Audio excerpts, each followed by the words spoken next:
지난번에 말씀드린 대로 사사기 5장은 4장에서 벌였던 시스라와의 전쟁의 부연 설명적인 역할을 하고 있습니다. 4장에서의 핵심은 전쟁에 이겼다는 것이 아니라 이 전쟁이 여호와 하나님의 전쟁이라는 점이었습니다. 그래서 전쟁의 진행 상황이나 또한 전쟁을 어떠한 방법으로 이겼는지 그런 것들에 대해서는 기술되어 있지 않습니다. 단지 여호와께서 전쟁에 참전하셨고 그리고 이기게 하셨다라는 것으로 4장은 마무리되어집니다. 반면에 사사기 5장은 드보라의 관점에서 전쟁을 바라봅니다. 그래서 전쟁의 상황이 잘 묘사되어 있습니다. 이 점을 감안하고 5장을 바라보신다면 아주 읽는데 도움이 많이 되실 겁니다. 시스라와의 전쟁을 앞두고 이스라엘 지파들은 둘로 나뉘었습니다. 이 전쟁을 여호와 하나님의 전쟁으로 알고 적극적으로 참전한 지파와 또 한 부류는 강 건너편에 불구경하듯이 그냥 멀찍이 떨어져서 지켜보는 지파로 나뉘었습니다. 사사기 4장에서는 이러한 모습이 나타나 있지 않지만 드보라는 자신의 노래 가운데 이 부분을 명시하여 전쟁에 참전하지 않은 지파들의 잘못을 꼬집었습니다. 4장에서는 굳이 이 지파들이 참전했나 안 했나를 구분한다면 참전했기 때문에 이겼을 것이다 라고 생각할 수 있기 때문에 그러한 내용은 빼버리고 그냥 하나님께서 전쟁에 참전하시니 승리를 주셨다라는 것으로 마무리 집니다. 이제 본격적인 전쟁이 시작되는 시점인 19절의 시작을 왕들이 와서라고 시작합니다. 사실 무기토 전쟁에서의 전쟁은 연합군 간의 전쟁이 아니라 하솔왕 야빈의 장군인 시스라와 드보라가 보낸 바락과의 전쟁이었습니다. 그런데 왕들의 전쟁이라 했지만 전쟁터에는 실질적으로 어떠한 왕도 참전하지 않았습니다. 엄밀히 말씀드리자면 만군의 왕이신 여호와 한 분만이 참전하였습니다. 그런데 드보라는 왜 왕들이 와서 싸운다고 표현을 하였을까요?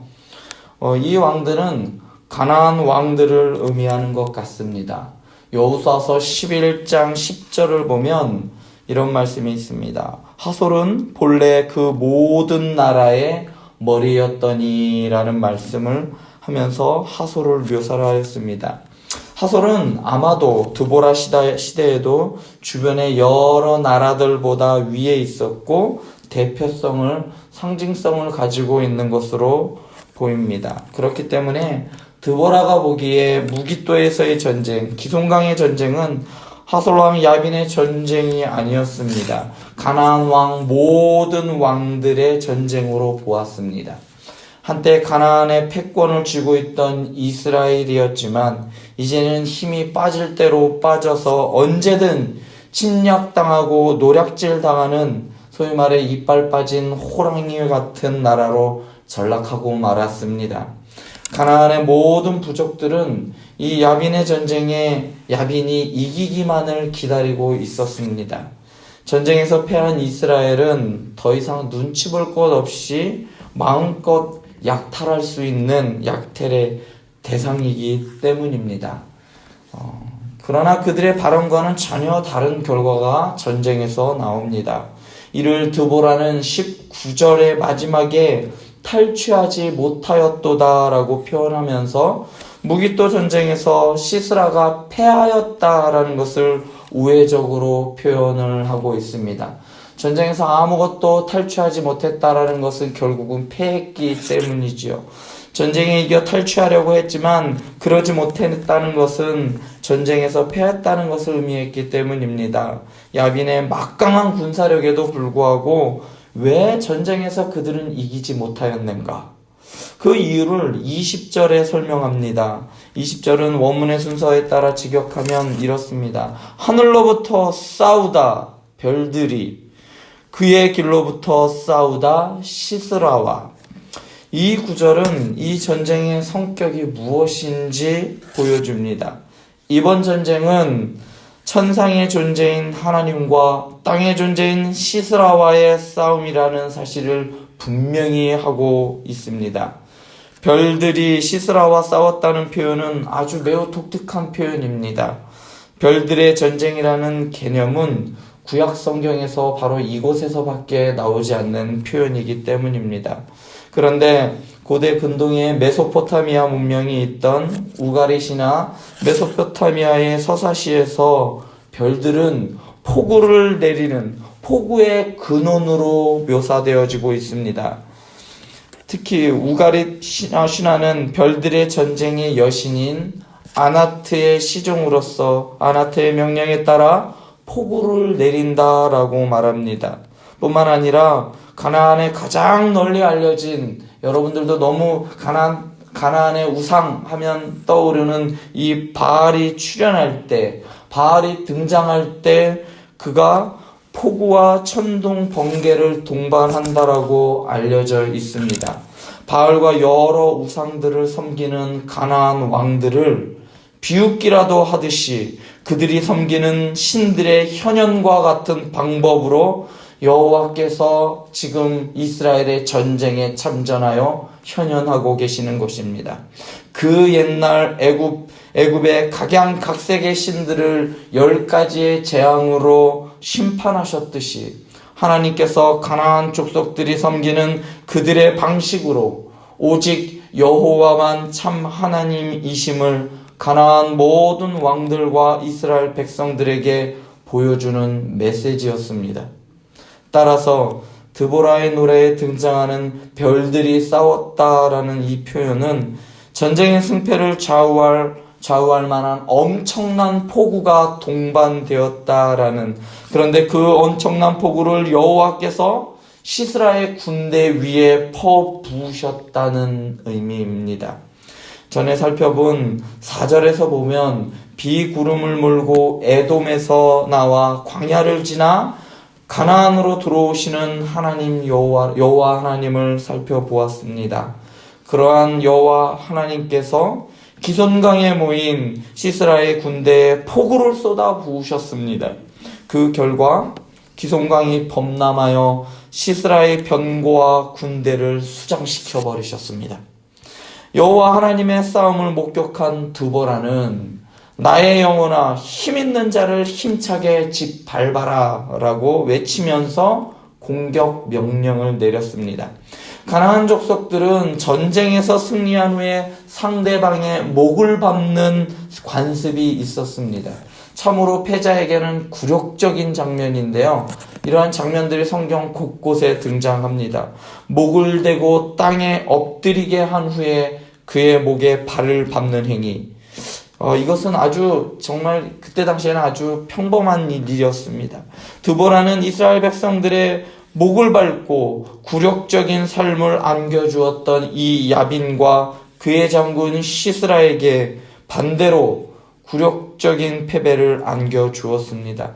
이미 여호와께서 내린 폭우와 폭풍으로 시스라의 군대는 전의를 상실하고 패퇴하였습니다.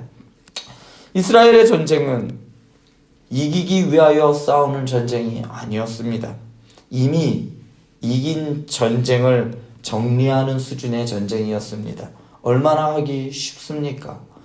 여호와께서 내린 폭우와 폭풍과 번개로 인해 우왕좌왕하는 시스라의 군대의 모습을 바로 22절에 묘사하고 있는데, 시스라의 군대는 범람한 기손강에 휩쓸리지 않게 하기 위해 아주 필사적으로 발버둥쳤습니다. 22절에 말굽소리가 땅을 울리도다 라고 번역된 히브리어는 이렇습니다. 마다로트 다로트라는 이 음성어예요. 이 말은요, 말발굽소리를 표현한 의성어 다로트라는 이것을 반복합니다. 마치 우리 아이들이 말놀이를 할 때 따가닥 따가닥 따가닥 하는 이 표현과 같은 표현이죠. 이런 뉘앙스를 살려 22절을 직역하면 이렇습니다. 그때 말발굽이 울렸다. 그의 군마가 따가닥 따가닥 따가닥. 이런 표현입니다. 이처럼 드보라는 의성어를 사용하여 그때 당시에 군마들이 얼만큼 우왕좌왕하고 혼란에 빠졌는지 묘사하고 있습니다. 이러한 생생한 이미지는 이스라엘이 그동안 두려워 떨었던 가나안의 철병거가 여호와 하나님의 압도적인 권능 앞에서 아무런 힘도 발휘하지 못하는 상황을 아주 뚜렷하게 보여주고 있습니다. 사사기 4장 3절에 보면 이스라엘 백성이 그토록 두려워하고 떨게 만들었던 그 하솔왕 야빈의 철병거 900대가 어떻게 무용지물이 되었는지 보여주고 있습니다. 우리의 눈에 보여지는 것이 전부가 아닙니다. 언제부턴가 저의 아들 시온이가 저녁만 되면 거실에서 창문을 보면 무섭다라고 합니다. 아빠 무서워. 이게 저희 집에서만 그러는 게 아니라 어제도 또 다른 데서도 또 그러더라고요. 아이에게는 그 창문이 두려운가 봅니다. 괜찮아. 아빠가 옆에 있잖아. 걱정하지 마. 제가 아무리 이렇게 몇 번을 이야기하고 안심을 시켜도 밤에 창문을 무서워하는 시온이를 볼 때마다 저의 마음은 속이 상합니다. 저는 시스라의 철병거를 보고 두려워하는 이스라엘을 보시는 하나님의 마음도 아마 다르지 않았을 것이라고 생각됩니다. 철병거 900대가 무서워 저런 핑계를 대며 결국 이 야빈의 압제에 고통받는 이스라엘을 바라보는 하나님의 마음이 어땠을까요? 내 아이를 괴롭히는 그 어떤 것이라도 부숴버리고 싶은 것이 부모의 마음이 아니겠습니까? 그래서 우리는 신문에 자신의 아이를 왕따시키고 지속적으로 괴롭힘을 주었던 아이에게 아버지가 달려가서 그 아이를 되갚아 주었다는 이야기를 우리는 종종 듣습니다. 사람들은 이런 뉴스를 볼 때 자신의 아들을 괴롭힌 아이의 친구를 혼내준 부모를 욕하는 것보다도 오죽하면 저렇게 했을까? 얼마나 많이 괴롭혔을까? 라는 마음이 더 드는 이유는 자식을 둔 부모로서 우리는 그 마음을 아주 조금이나마 알기 때문입니다. 하나님도 그러지 않았을까요? 자신의 백성들이 그토록 두려워한 시스라의 철병거 900대의 이것을 아주 형체도 알아보지 못하게 그 후로는 그들의 눈에 띄지도 않게 기송강의 그 물에 잠가버리시는, 그리하여 다시는 이스라엘 백성들이 그것으로 인하여 떨지 않게 그것들을 처리해버리시는 그 하나님을 우리는 오늘 말씀을 통해 볼 수 있습니다. 우리가 보기에는 야빈의 철병거와 같이 눈앞의 삶의 문제가 우리를 무섭게 하고 우리의 안정을 위협하는 것처럼 보입니다. 그러나 우리를 두렵게 하고 우리의 안전을 위협하는 것은 시스라의 철병거가 아니라 바로 하나님을 잃어버림입니다. 우리가 믿는 여호와 하나님께서 능력이 없어서가 아닙니다. 우리가 그 하나님을 놓쳤기 때문입니다. 내 삶을 한번 돌아보시기 바랍니다. 내 신앙을 한번 점검해 보시기 바랍니다. 매주일 예배를 드리고 소위 말해 신앙생활을 잘하고 있음에도 불구하고 어느샌가 내 삶 가운데 하나님이 없어져 버리고 예수님이 보이지 않는 경우들을 우리는 종종 경험합니다.